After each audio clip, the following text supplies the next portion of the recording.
Assalamualaikum warahmatullahi wabarakatuh. Jumpa lagi bersama saya, teman-teman. Mari kita lanjutkan latihan soal SKB yang ke bagian 2. Untuk tata caranya masih sama seperti yang kemarin. Ingat, di dalam soal saya hanya menyediakan waktu 20 detik saja dan harap jangan di pause. Kenapa demikian? Supaya teman-teman berlatih untuk membaca cepat dan menjawab dengan cepat. Ya, dengan trik yang sama seperti yang sudah saya berikan kemarin. Carilah jawaban yang salah dulu dan eliminasi, kemudian akan ada jawaban 1, 2 yang hampir mirip dan itu adalah jawaban yang benar. Mari mulai mengerjakan. Yuk kita klik start. Cring.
Lega juga akhirnya, teman-teman.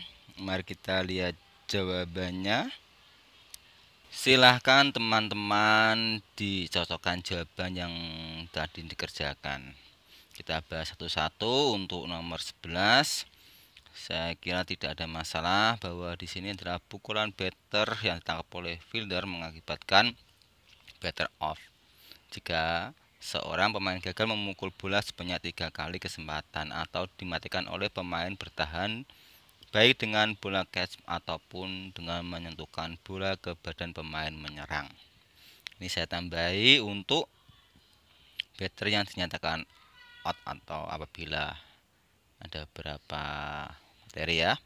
Kita lanjut saja ke pembahasan yang nomor 12.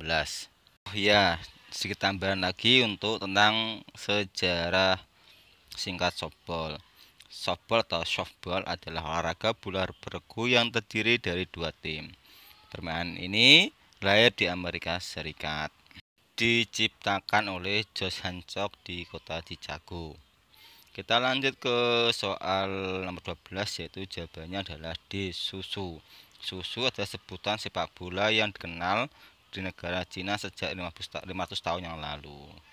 Ini contoh saya berikan gambarnya ya. Tidak ada masalah. Kita lanjut ke soal berikutnya, nomor 13.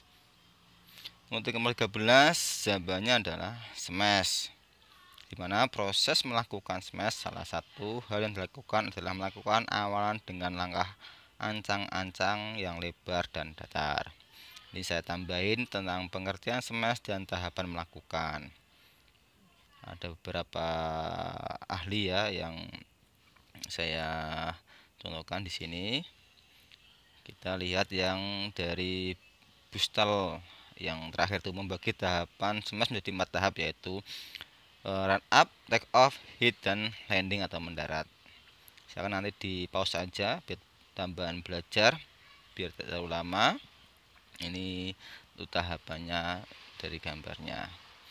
Kita lanjut ke materi berikutnya, yaitu tentang istilah dalam permainan bola voli. Ini juga saya carikan beberapa istilah-istilah yang mungkin nanti akan berguna buat tambahan materi buat rekan-rekan dalam belajar. Memang saya sengaja perbanyak pembahasan materinya daripada soalnya. Karena dengan banyak pembahasan materi, saya yakin teman-teman dengan satu rumpun soal yang sama dengan berbeda versi soal, saya yakin teman sudah bisa menjawabnya dengan baik. Yang penting adalah tambahan tentang pemahaman dari masing-masing soal tersebut. Kita lanjut ke jawaban yang nomor 14. Pembahasannya bahwa B ya, lari cepat dan merubah langkah saat di papan tolakan. Ini yang sering terjadi pada anak-anak kalau kita mengajar. Silakan di pause atau di screenshot saja untuk tambahan materi buat teman-teman. Kita lanjut ke soal pembahasan soal berikutnya nomor 15. Yang tepat adalah overhead pass. Soal nomor 16 atau gaya yang tepat jawabannya gaya straddle. Yang bedakannya adalah pada saat melewati mistar. Saya kira teman-teman tidak ada masalah juga, karena ini juga cukup mudah ya. Nanti saya akan tambahi beberapa materi terkait gaya straddle.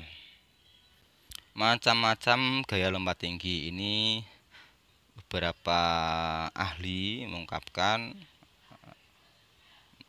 tapi pada intinya yang sering keluar itu adalah 4 gaya, yaitu gaya guling perut, gaya gunting, gaya guling sisi, dan gaya flip atau membelakangi. Di segi pembeda saja ini materinya buat gaya lompat tinggi. Kita lanjut ke soal nomor 17. Jawaban yang paling tepat yaitu adalah vertical jump. Ya, teman-teman masih ingat ya pada waktu kuliah bahwa vertical jump adalah salah satu parameter kebugaran untuk mengukur daya ledak atau explosive power dengan mengukur tinggi lompatan atlet. Yuk kita lanjut ke soal nomor 18. Untuk Soal 18, jawaban yang tepat adalah D, pull up, yaitu serangkaian bentuk latihan kekuatan yang dilakukan dengan menggunakan alat, yaitu berupa palang kayu atau mempergunakan palang besi, dengan tujuan utama dari latihan pull up yaitu untuk melatih kekuatan otot tangan. Ini untuk teorinya dari Hanoto. Pull up merupakan gerakan menggantung pada sebuah palang dengan posisi telapak tangan menghadap ke depan atau ke belakang dan kemudian mengangkat tubuh hingga dagu ke palang tunggal. Untuk soal 19, kaki yang tepat adalah kaki ayun. Tapi kalau sekilas dilihat adalah pasti teman-teman menganggapnya tangan atau kepala. Tapi sebelum tangan kepala melewati mistar, pastinya yang diangkat dulu ke mistar adalah kaki ayun, karena untuk melontarkan tubuh. Baru setelah itu dengan cepat badan kita akan angkat ke depan, seperti itu ya.